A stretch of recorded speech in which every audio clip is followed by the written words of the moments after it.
La Bible dit que Dieu et le ciel sont saints. Et saint veut tout simplement dire parfait. Il est capital de comprendre que Dieu ne peut rien laisser d'imparfait entrer au ciel. Sinon, ce ne serait plus le ciel. La Bible dit aussi que nous avons tous un corps et une âme. À notre mort, notre corps est enterré ou incinéré. Mais notre âme, le vrai nous, vit pour toujours, soit au ciel, soit en enfer. Malheureusement, nous avons un problème, car la Bible dit que si nous avons enfreint une seule des lois de Dieu, par exemple, si nous avons menti une fois, triché une fois, détesté une fois, juste une fois, comme nous l'avons tous fait, soyons honnêtes, alors notre âme devient imparfaite et nous ne pouvons pas entrer au ciel. Connais-tu quelqu'un qui n'a jamais enfreint une seule des lois de Dieu? La réponse est évidemment non. Alors, voilà notre problème. Nous avons tous enfreint les lois de Dieu, c'est pourquoi nous avons tous une âme imparfaite. Ainsi, si à notre mort, notre âme peut aller soit au ciel, soit en enfer, mais que pour aller au ciel, nous devons avoir un casier judiciaire vierge, et aucun d'entre nous n'en avons un, alors cela signifie que nous allons tout droit en enfer. Cela peut sembler dur, et tu te demandes peut-être comment un Dieu plein d'amour a pu créer un lieu tel que l'enfer, et comment peut-il en plus y envoyer des gens? Alors pensons-y dans ce sens. Pense à quelqu'un que tu aimes vraiment. Maintenant, imagine que cette personne ait été assassinée. L'assassin est arrêté et plaide coupable. Mais tu es horrifié lorsque le juge dit « C'est très mal ce que vous avez fait. Mais parce que je suis un juge plein d'amour, je vais vous faire relâcher. »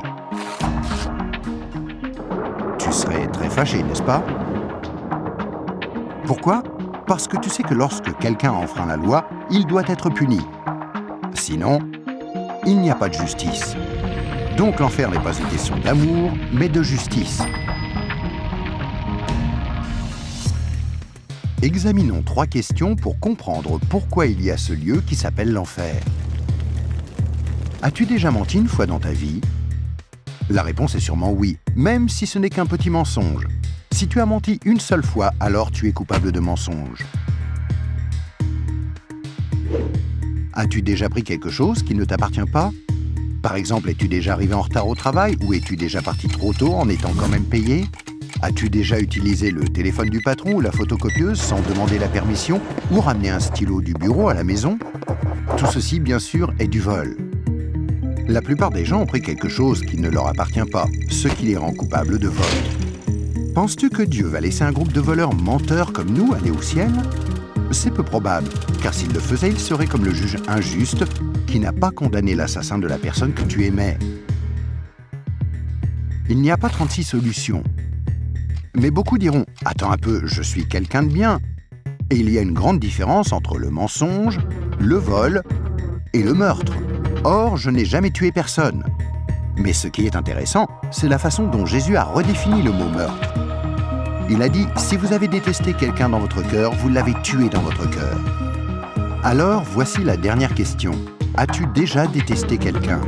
La vérité, c'est que la plupart des gens ont déjà ressenti de la colère ou de la haine vis-à-vis des autres, ce qui, selon Dieu, nous rend coupables de meurtre.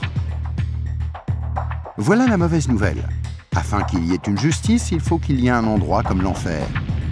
Mais voici la bonne nouvelle. Et c'est là que Jésus entre en jeu.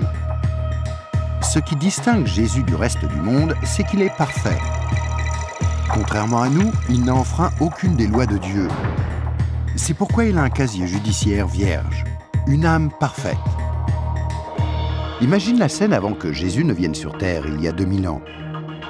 Jésus a regardé dans l'avenir et t'a vu ici aujourd'hui.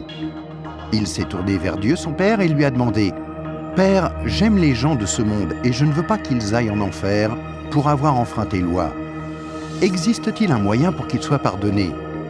Dieu le Père a regardé son Fils et a dit « Jésus, il n'y a qu'un moyen. Tu devras aller sur terre, devenir un être humain et vivre une vie parfaite. Puis tu mourras d'une mort cruelle sur une croix pour prendre la punition que les gens du monde méritent pour avoir enfreint mes lois. Quand tu auras fait ceci, le jour où ils te demanderont d'échanger leur casier judiciaire avec ton casier judiciaire parfait, alors il leur sera possible d'être pardonnés. » Jésus a accepté volontairement, et il y a 2000 ans, il est venu pour donner sa vie pour nous, pour payer le prix de toutes les lois de Dieu que nous avons enfreintes. Or, il n'y a pas de plus grand amour que lorsque quelqu'un donne sa vie pour nous. Mais il y a encore autre chose que nous devons faire pour être pardonnés. Il y a 3 événements principaux dans la vie de chacun. La naissance et la mort, mais nous n'avons aucun contrôle là-dessus. Mais il y a aussi le 3e, le jour où nous demandons à Jésus de nous pardonner, quand nous lui demandons de nous donner son casier judiciaire vierge. Il y a certaines idées reçues à ce sujet, mais dans la Bible, le principe du pardon de Dieu est clair. Nous ne sommes pas pardonnés en étant baptisés ou confirmés, ni même en priant occasionnellement, ou en allant à l'église, ou en croyant en Dieu, ou en essayant d'être bons. Ce sont toutes de bonnes choses, mais aucune ne nous accorde le pardon. Jésus a dit qu'il y a 2 choses que nous devons faire pour être pardonnés. La première est que nous devons avoir la volonté de nous détourner de tout ce que nous savons être mal et demander pardon à Dieu. Remarquez le mot « volonté ».